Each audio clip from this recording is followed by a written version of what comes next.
ମୁଁ ଆଜି ଏତେ ରେଡ଼ି ହେଇକି କୁଆଡ଼େ ବାହାରିଛି। ଆକ୍ଚୁଆଲି ଆଜି ଆମର ଫେରୱାଲ୍ ହେଉଛି, ମାନେ ଫେରୱାଲ୍ ଦିଆହେଉଛି ସିନିୟର୍ମାନଙ୍କୁ। ସେଥିପାଇଁ ମୁଁ ଆଜି ରେଡ଼ି ହେଇକି କଲେଜ ବାହାରିଛି ଯିବା ପାଇଁ। ଆଉ ମୋତେ ଦିଦି ମେକଅପ୍ କରିଦେଇଛି। ଆଉ କେମିତି ଦେଖାହେଉଛି ମୋତେ କମେଣ୍ଟ କରି ଜଣାଇବେ। ତ ଲେଟ୍ ହେଲାଣି ଯିବି ବୋଲି, ଆଉ ଶାଢ଼ୀ ପିନ୍ଧିଲା ବେଳକୁ ଆହୁରି ଲେଟ୍ ହେଇଗଲା।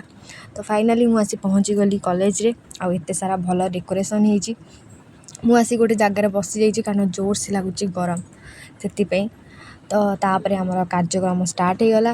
ଆଉ ଏଠି ପ୍ରିନ୍ସିପାଲ୍ ଆମର ଫେରୱାଲ୍ ଉପରେ କିଛି କହିଲେ। ତ ତାପରେ ଆମେ ଡ୍ୟାନ୍ସ କଲୁ ସମସ୍ତେ, ଗ୍ରୁପ୍ ଡ୍ୟାନ୍ସ ଆଉ ତାପରେ ଡୁଏଟ୍ ଡ୍ୟାନ୍ସ। ତ ସମସ୍ତଙ୍କ ଡ୍ୟାନ୍ସ ସରିଲା ପରେ ବିଭିନ୍ନ ପ୍ରକାର କାର୍ଯ୍ୟକ୍ରମ ସରିଲା।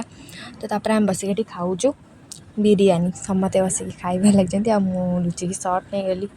ତ ତାପରେ ଖାଇସାରିକି ଶାଢ଼ୀ ବି ଓହ୍ଲାଇବାର ଅଛି। ତ ଶାଢ଼ୀ ଓହ୍ଲେଇକି ଆମେ ଏଠି ବାହାରୁଛୁ ଯିବୁ ବୋଲି ଘରକୁ, ହେଲେ କେହି ବି ନାହାନ୍ତି। ପୁରା କଲେଜ ଫାଙ୍କା ହେଇଗଲାଣି। ତ ମୋ ବ୍ଲଗ୍ରେ ଥିଲା ଯେତିକି।